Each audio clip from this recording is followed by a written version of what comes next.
Welcome to Scars to Stars, where conversations and personal stories let us know we are not alone. In this show, you will meet authors and speakers from our books and events as they share vulnerable personal stories to spread hope and inspire you through adversities in your own life. The world is a difficult place. You will find like-minded people here with kind hearts and supportive souls. I am your host, Dina Brown Mitchell. I am a suicide survivor and the founder of the Realize Foundation. I am so glad you are here. Let's dig into this meaningful conversation.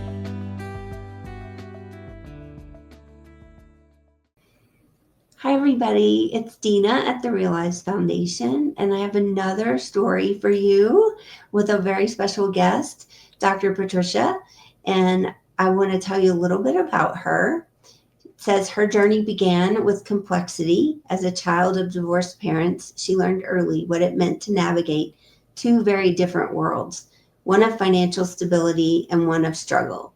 Alongside her two older siblings from her father's first marriage, she learned that the deep value of leaning on each other, forming a quiet, resilience rooted in love and shared experience. At 14, Patricia's life took a dramatic turn. She moved to the U.S., a place where she didn't speak the language, didn't know a single soul, and hadn't chosen to go. The shift was more than just geographic. It changed the trajectory of her life entirely. It was her first major act of survival and adaptation, one that planted the seeds of empathy she'd later carry into her work. So I would love for you to tell us more, whatever part you want to tell us about, going from what I just read. Sure. I guess the transitional point is so big. So I'll express like growing up, right? Again, being a child of divorced parents with my older siblings, like we really learned to rely on each other. And then 12 years later, I finally had a little sibling.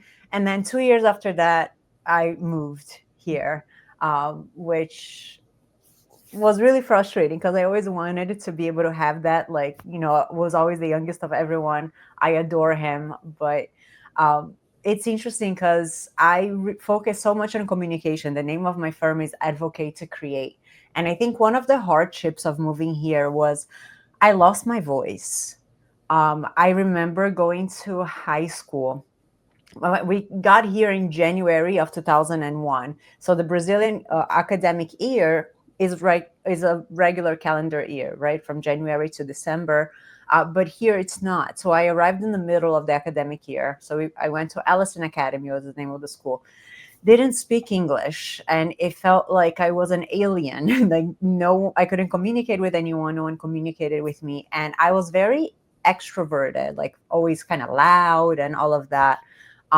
But again, I lost my voice. I remember reciting in English like 5, 6, 7 times what I wanted to say to someone, but it wouldn't come out. I would have lunch in the bathroom by myself because I felt so unwanted. So I guess like discriminated in a way because again, I didn't speak any English at the time. So I guess that's why communication is so important to me. It's interesting when I'm going to podcasts and I'm asked to think about it, and it really all comes together. Once I found my voice, I think that kind of led the way into mental health because I wanted to make sure that I not only found my voice, but I was able to help people find their own. My bachelor's was in political science. I thought that politics was a way to be able to help people, right? Like speak their minds and voice their voices.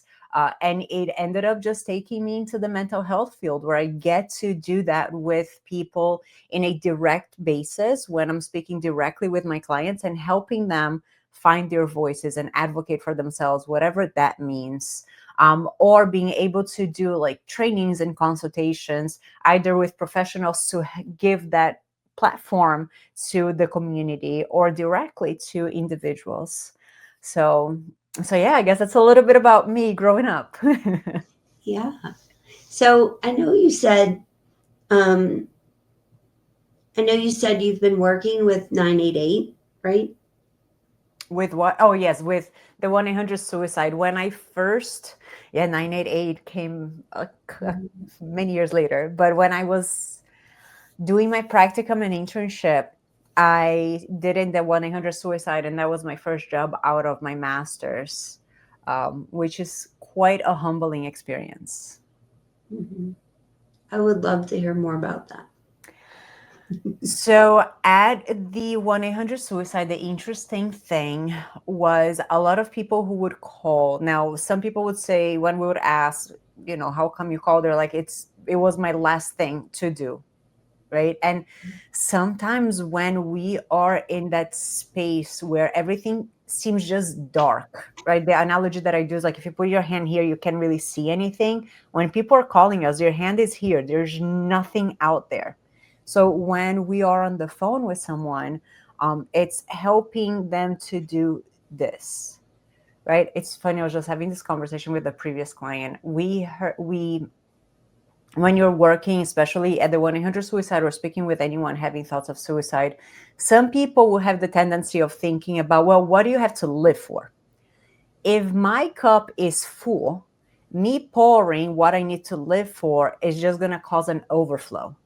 I want to know, why is it that you want to die? Why is it that you want to take your life? What is the pain? That allows you to, if the water is here, let's say this is the cup, it's like a hole in the cup and allows that water to come down, which then we clean to be able to then pour back up to identify, is there something for me to live for?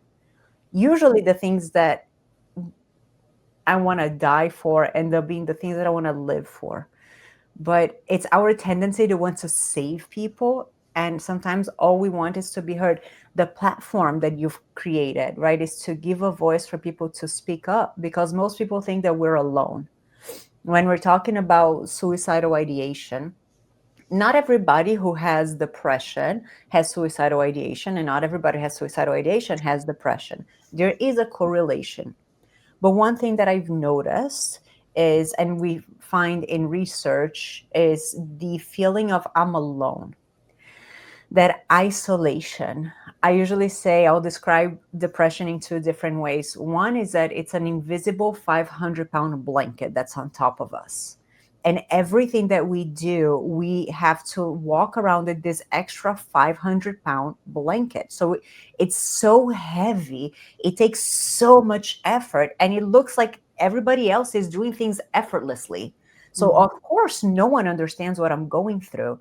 And I start going through those thoughts, right? Like, oh, why can't everybody else do it and I can't? All those self deprecating thoughts add an additional pound to that invisible blanket. But another aspect of depressive thoughts or experiences is this seductive vampire that loves this kind of darkness, lets us know that no one understands. I'm in a room full of people who love me, but I cannot feel their love. It feels very distancing. So, isolation is one of the biggest strengths to depression, to suicidal ideation. Social interaction is one of the biggest kryptonites. So, having this platform to give voice to what so many people are actually experiencing, but so scared to talk about because we don't think anyone else is going through it, it's huge. So, I appreciate you. Thank you so much for doing this. Well, thank you, because sometimes people want to understand more of the science behind it, and I don't always have the answer to that. So it's nice to have this conversation so people can hear, why does human connection make us feel better? Yeah. Why does it make us feel more worthy and enough, where when we're alone, we don't feel that way? And it's such an interesting question. There's so much we still don't know about the mind, right? There are things we're still figuring out about the body.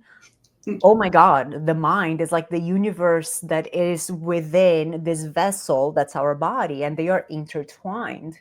But that connectivity, that togetherness is so important. A lot of the times when I've done, with suicide, I've done prevention, intervention, and then I've focused the past decade or so of my life on postvention.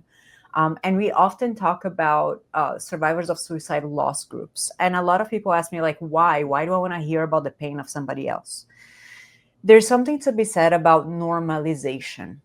When I know that you've gone through a pain that I'm going through, I hear you say the words that I'm feeling, but I don't know how to express or never thought anyone else ever felt.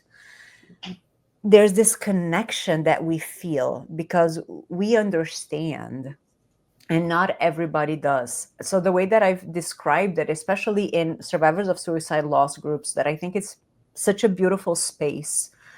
When we study groups, we talk about like the phases that we go through, right? Getting to know each other, kind of confronting, figuring out until you get to this place of rapport and trusting, and then carefronting, right? We call it carefrontation. But in survivors of suicide loss group, I would see this entire cycle in like one open group. But the way that I described it is when we're going through being suicidal ideation or going through suicide loss or any feeling that we find that no one else goes through, just us, is like we are naked in a world where everybody's fully clothed. So we put as many clothes or masks on as we think we need to not show through what we're actually going through. When we go into a group, it's like going into a place where everybody's emotionally naked together. It's like, wait, you're going through the same thing I'm going through. What do you mean? Oh, I don't need to put my mask on here. I don't need to like put a parka on here. Like I can be emotionally naked, and we can figure out how to sew close together to go out there. And when new things happen in our lives, like when somebody becomes a parent for the first time and they go to like mommy and me classes or stuff like that, and they start to have their new group because now I'm a mom, let's say, and so none of my friends are moms, but these new friends are, and they understand the current struggles I'm going through, and those people don't necessarily do, so we connect on this phase of life. It's the same when it comes to grief, when it comes to mental health, is having that connection, having that group of people that understand. It may not be the exact same thing that we're going through, but we have such similarities that we can talk through without judgment. Yes, yeah, that was explained perfectly because um, I've thought about that a lot myself and how to help people feel better. And then there's also some groups on social media about suicide and people who have lost someone to suicide. And my experience, and there might be a lot more out there I don't know about, but the ones that I've been in, like you can comment and like things, but you can't give people a link. You can't give people resources. So you have all these people in this one group on social media that are really struggling because they've lost someone to suicide, and there's a whole lot of people in there. Yeah. And we cannot tell them anything about what we do in that group because the moderators won't allow it. And Wow. it's so frustrating because I first started joining those groups when I started this because I wanted to learn, what people were saying and what people were feeling and how they were coping. But it's just all of this is how I'm feeling. It's like this is where I can say all the things I want to say, but nobody can talk back and help me. And it's Yeah. just I've been so frustrated about places like that where people feel like they're finding comfort or a place they can talk or say things, but they can't get further help. Yeah. I think getting feedback becomes so important, right? So I'll give a couple resources that I love to give. One is the American Foundation for Suicide Prevention, AFSP. And if you go to AFSP, they will you can look at books, right? Mhm. So that talks about the first year experience, the second year. There are books that are specific to like losing a child and stuff like that. And so it's a wealth of information. You can do research, but they will also direct you to survivor suicide loss groups around, depending on the state that you're in. You have the American Association of Suicidology. It's similar. When I facilitated for about 10 years, I did it with the Florida Initiative for Suicide Prevention, FISP, FISP, that joined forces with Mental Health of America. So now it's under Mental Health of America.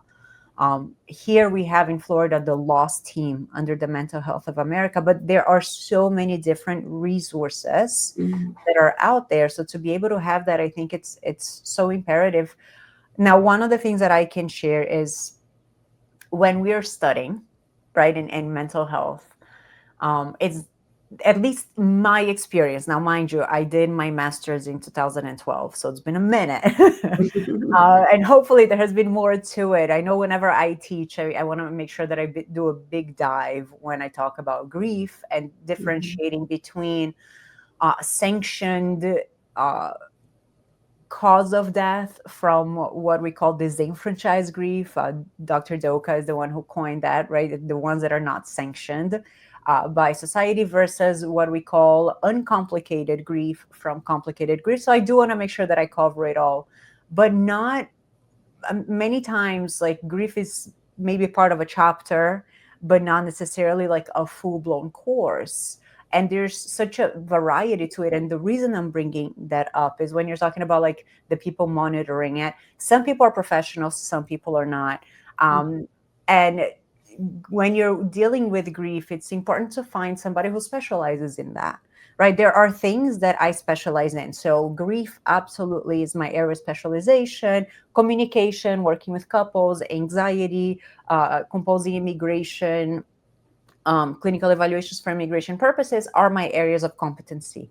Substance use, not my area of competency, right? I know about it, but that's not my area. Trauma, absolutely my area. Working with children, not my area. So it becomes really important when we're looking for somebody to identify like what is your area and what isn't. Mhm. And when many facilitators are survivors of suicide loss themselves, for example. So I'm going by my experience, Mhm. right? But one's experience is not everyone else's experiences. Right. So it depends on the background of the moderator, what they know and what they don't know. So it's frustrating when like I see somebody asking for help. I know that I can at least normalize them or provide resources that were helpful to me, but I can't do it. Yeah, Yeah. And I think the other thing is probably social media guidelines that they have to adhere to. fair. Because I know when we first did our first Facebook page for this nonprofit, it was like 5 years ago, and they just took it down one day. Never told me why. Never got it back. Had to start over. Wow. Um, so I think some of it is, a lot of people have cautioned me, like you can't talk about suicide on social media because they're going to ban you. And I'm like, well, if we can't talk about it, how can we fix it?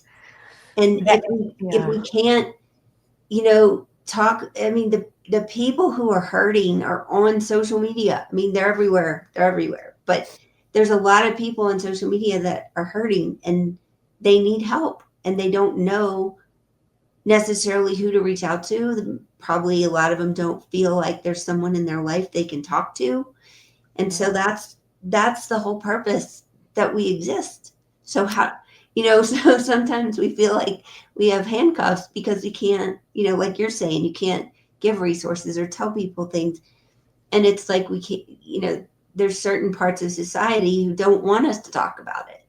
Yeah.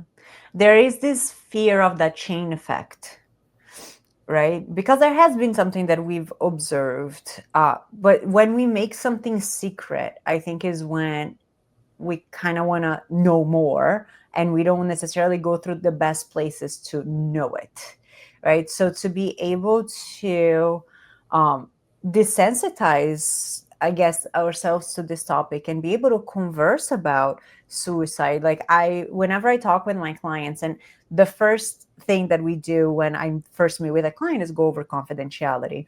right? When can I break confidentiality and when can I not break confidentiality? And one of the ways, the times we can, is if there's reason to believe you want to harm or kill yourself or somebody else. But I go in so far as to also express, like, if I am going through a lot of anxiety or depression, and I'm driving and I think, oh my God, if I just got in a car accident right now, all my troubles will go away. That thought is so normal. There are so many people who experience that thought. So to be able to say, like, this is where we talk about it. The times when I would break confidentiality is if there's reason to believe there's intent, there are means, there's a plan.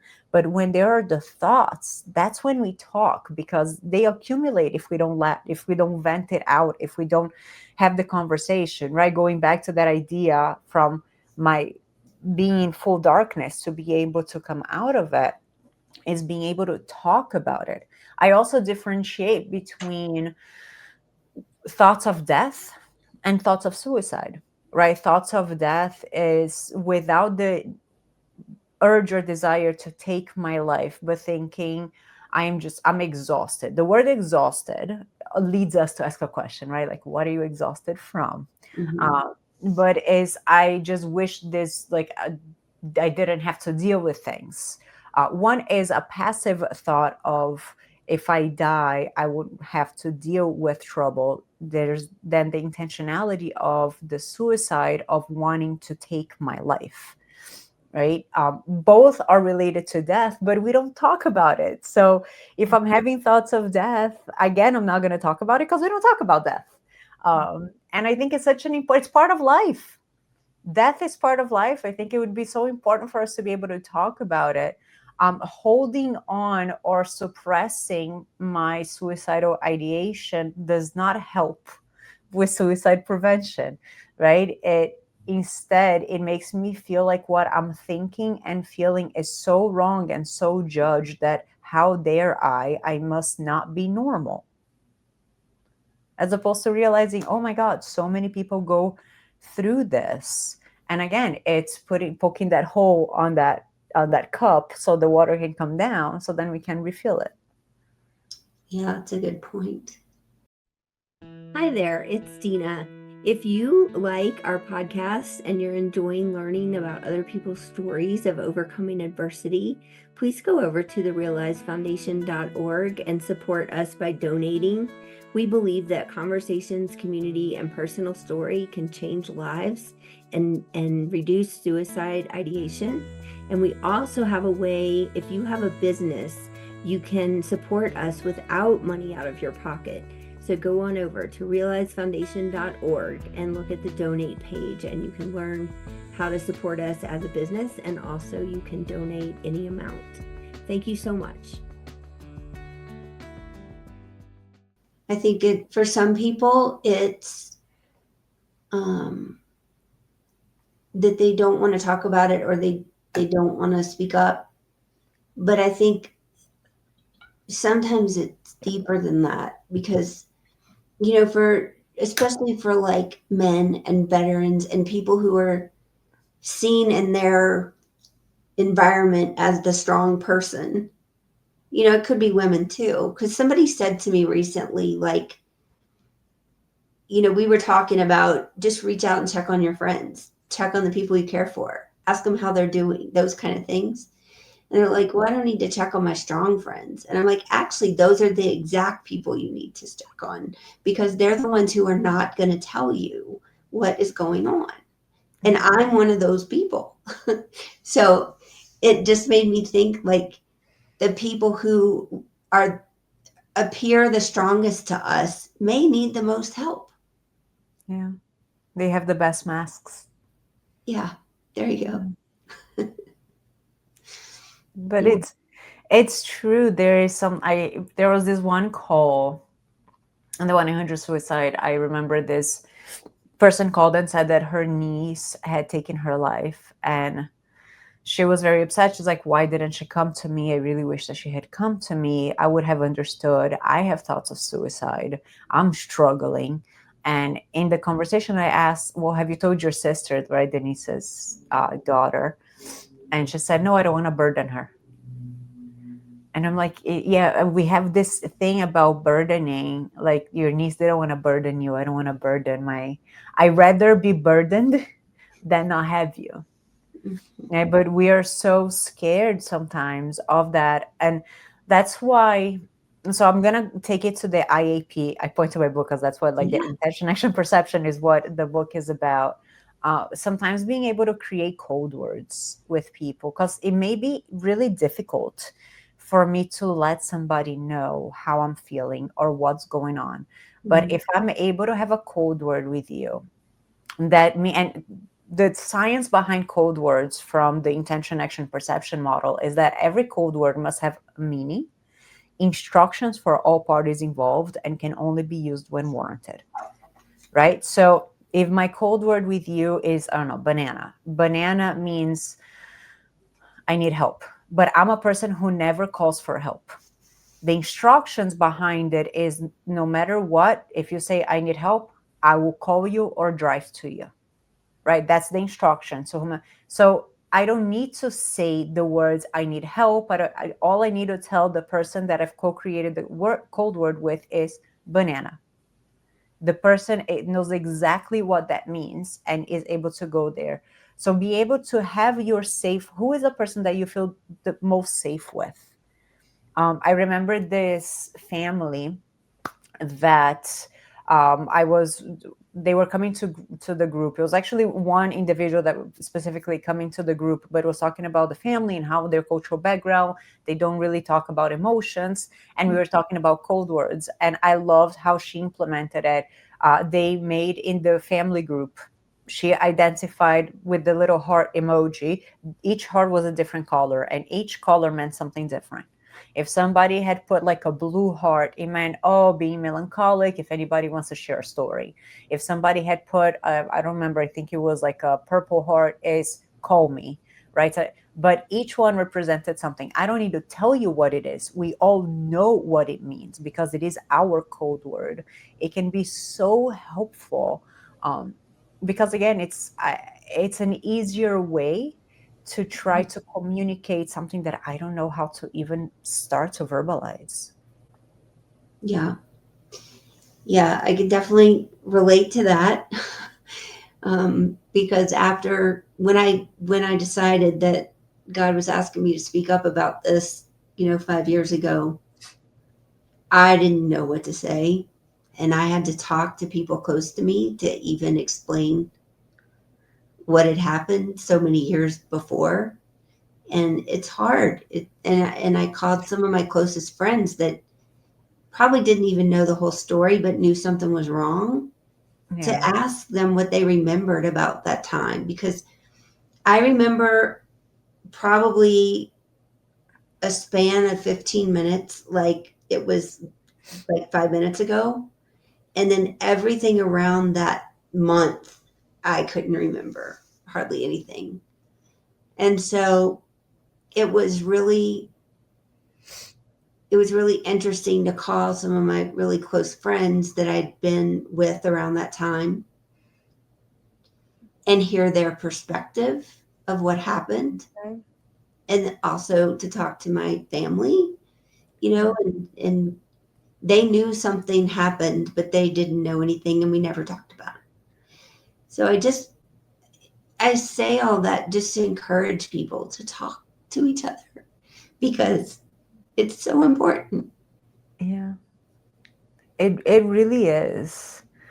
We never know what's going on through people's minds, Yeah. and we cannot know what we don't know, right? And it's really difficult for some people to be able to express themselves. There are others that like won't stop talking about it, but there are some that can't at all. Like there's a mixture of it all. Mhm. um so being able to check in, I think, becomes important, or just letting people know, I'm here if you want to talk. Don't be scared of the word suicide. I think it is such an important word. One of the things that we learn a lot is, if we dance around the word and we say, you're not planning on hurting yourself, are you? That judgmental tone, immediately the person's response is going to be no. Mhm. But hurting yourself is also not suicide. right? So whomever is having thoughts of suicide will use the words that we use because it allows them to know our comfort zone, our comfort level. So to be able to express, are you having thoughts of suicide? If you're noticing somebody's going through something, changing behavior invites a question, right? If somebody um, always goes to church or temple, for example, and they stop going, that's usually like a big sign of what's going on. Let's ask a question. But the other way around is just as important. Somebody who never goes starts going. It's important to also ask a question. Oh, I noticed a shift in behavior. Like, it's everything okay? Are you doing well? Anything that we can do? You see that Mhm. we-ness brings the idea of you're not alone, we're together. I may not be the person to talk to about this, but I can help find whomever you may need to talk about this. But a changing behavior invites a question. Yeah. I have a board member who's a paramedic, and he told me once, he's like, if you come home and your roommate or spouse always takes the trash out on a certain day, and you come home and they haven't taken the trash out, just notice those kind of things, like what you're saying. Yeah. And that I think that's good advice, because you can know somebody really well and know their habits and know their schedule, and really be able to tell if something's off. Yeah. Well, you want to tell us more about your book? Because do you have two books? No, I have one. I'm going to be starting my second one um, either this year or next, probably next. But I have one is why are we fighting actionable strategies for effective communication, which is interesting because it works in so many levels, including grief, Mhm. including trauma. This book, it's about communication in spite of relationship, right? It focuses on how to communicate more effectively because it brings awareness of the different levels or different components of communication, right? There are the internal components and the external component. The internal component is whenever I'm talking to you, there is an intentionality behind what I'm saying, right? Like if I'm going to ask you for something, whatever it is, like a lot of the times, like what purpose does this serve? What's my intention? Sometimes my intention is because I want to be interesting and I want people to hear what I have to say, or just because I'm interested and we're, exchanging things, or I want to actually communicate something to you. But my intention is internal. Unless I verbalize it verbatim, what my intention is, no one really knows but myself. Attached to our intentions are our expectations of others, which takes us to the secondary internal factor, which is perception. Perception is also internal, but is internal to the receiver or the observer. And if they interpret our action, which is the only external thing, differently from its intention, then the expectation may not, their reaction may not meet our initial expectation. Hence the name for the theory being intention, action, perception. What I love about this, understanding the different components of communication, is becoming more aware as to how are my actions being interpreted. If I notice that there is often like a pattern of miscommunication in a relationship, where are things getting lost in translation? Where is it that my intention is getting misinterpreted? Is it getting misinterpreted only by one person? Or is it getting misinterpreted by many individuals? I am a big fan of saying that if one person sees things differently from me, the two of us can be right and wrong, but we need to understand how we're seeing things. But if two people saw something one way and I saw something differently, I need to kind of check myself, check my perception, make sure that what I intended is actually clearly reflected. Another thing that I really love about the IAP models, well, there are a couple things. One, there are really easy strategies to help us improve our communication, be more intentional about our communication, and it helps to curb assumptions. So understand that sometimes the way that I interpreted someone's behaviors is not necessarily how they meant it. So can I look beyond their actions and try to understand their intention? Did it come from a good place, but the action hurt me? Did it come from a negative place, which it definitely did it as it intended and actually hurt me? But it requires that pause to really differentiate between my interpretation from what the actual intention was. Does that make sense? Very much so. Yes. Yeah. It's So, it, sorry. no, I was just going to say communication is key. I mean, in mental health in general, like if we can't explain what we're feeling, we can't figure out how to fix it. Yeah.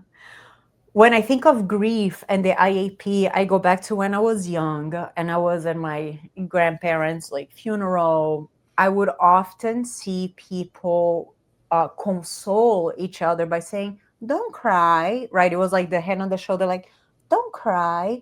And so I grew up thinking that consoling meant me going to somebody and saying, "Don't cry," until I started to pay attention to the words themselves. And I'm like, why am I telling you not to cry when something hurts you? Like, if something hurts me, I want somebody to just be beside me and let me cry and not to ask me to stop crying. And I go back again to the IAP because a lot of the times, like, people want to save us, right? So it can be such a positive intention for if somebody is grieving or going through something for me to shove positivity down your throat because I want you to be positive. But again, we need to empty that cup, right? Before I can put positivity in, I need to allow sadness to come out. So it's me, the person grieving, being able to express what I would prefer from you and whether or not you're able to give it, or the person who wants to console or be helpful to ask, what would you like from me in this moment? Right? As opposed to there's so many assumptions that happen. And maybe let's say, going through either trauma or grief, for me, focusing on work may be a huge distraction and amazing because I can excel at work and I don't want to think outside. But imposing that on somebody else who doesn't function that way won't help them. And you instead create more of a distance because what you are doing is not helping me. So I don't want to deal with you. And if we are able to express, hey, this worked for me, I don't know if this would work for you. What would you like? How can I help? It takes away the assumption and we ask the question, allowing the other person to maybe say, I don't even know. Like, I want to be able to cry. Can you just be here with me? Or I want to be alone. It has nothing to do with you, but I want to be alone, and that's okay. But it's being able to communicate in a clear way, removing assumptions. Yeah. It's funny because my mom and I had a conversation yesterday on the phone about this exact thing. And we both get emotional at even happy things. It's just how we are. And so she asked me, I don't know why I always cry.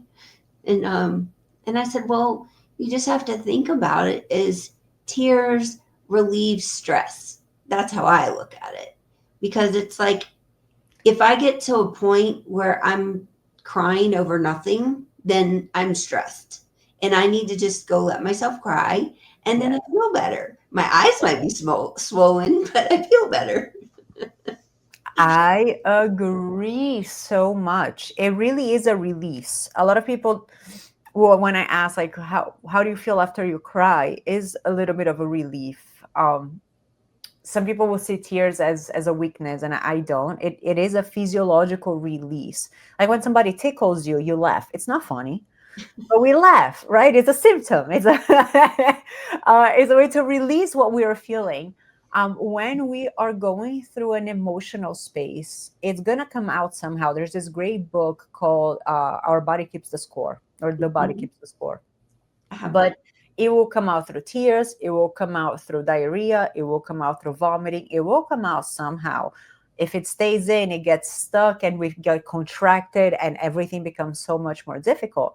But between tears, vomiting, or diarrhea, I much rather tears. And I'll even tell my clients sometimes, especially if they have trouble with crying is put the sappiest movie, anything that makes you cry, because as you cry about that, the other things that are worthy of cry will come out, and you want to have like a good cry.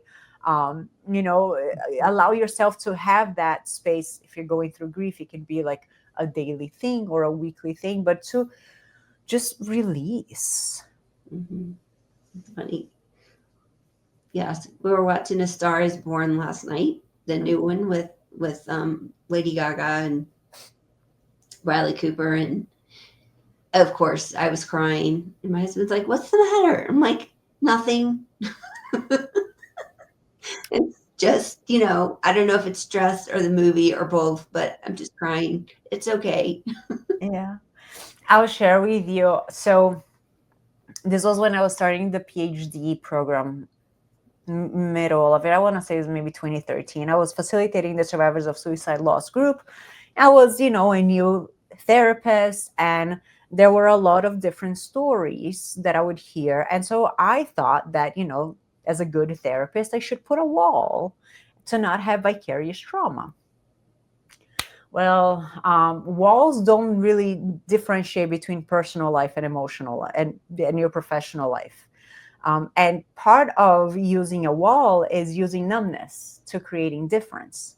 But the thing with numbness is that numbness does not differentiate. Numbness does not know the difference between happy feelings, sad feelings, depression, anxiety, euphoria. It sees a feeling and right, which creates indifference.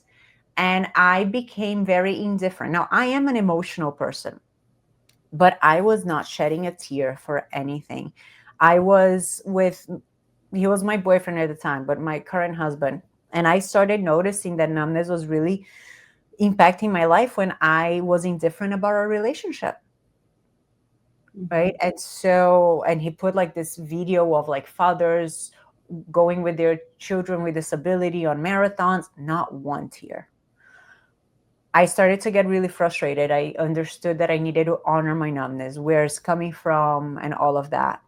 But this is what, 12 years later, to this day, when I cry, part of me smiles, because it's so good to have an emotion, even when that emotion is not a positive emotion, because all emotions are valid, positive, negative, they can be happening all at the same time.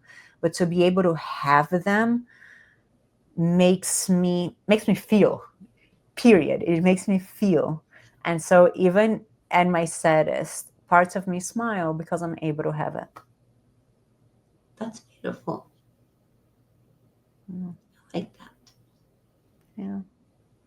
Well, do you want to share about um, how people, where they can find you, all of that kind of stuff? Absolutely. So I am located in Florida. I'm licensed here in Florida. So for direct services, my team includes myself and my wonderful colleague, Michelle Hart. Our website is www.advocate2create.com, and the two is the number two. We go by A2C for short, which, by the way, my logo was developed by Scott Spradley, who was known as Scott the Artist, who's a dear friend of mine who passed away. He took his life in 2014. And so that logo is very special to me. We created the website, the initial website of Advocate to Create together, the whole concept of it. So it's an homage to him. But you can find us there. I am creating different trainings. I'm going to be hopefully we're close to the end of this year. So next year, I'm going to be creating trainings from the strategies that I talk about in the Intention, Action, Perception from my book. So you can find the trainings at advocate2create.teachable.com. And I'm open to doing consultations. I do speaking engagements. So feel free to go to the site, contact us. You can also reach me via email at patricia@advocate2create, the number 2.com, or call our office at 305 I'll give you my other number, 305-482-3366. That one goes directly to me. I forgot my office number, but this one, 305-482-3366, will go straight to me. Awesome. I'll make sure all of that and your whole bio is in the show notes so people can have all that information. Thank you so much for your time to be here and have this conversation that is so important. No, thank you. Thank you for creating this platform. It's a beautiful way to give voice to those that may feel silenced. I agree very much. Well, maybe we'll get to have you at one of our events in the future or something. I would love that. Thank you.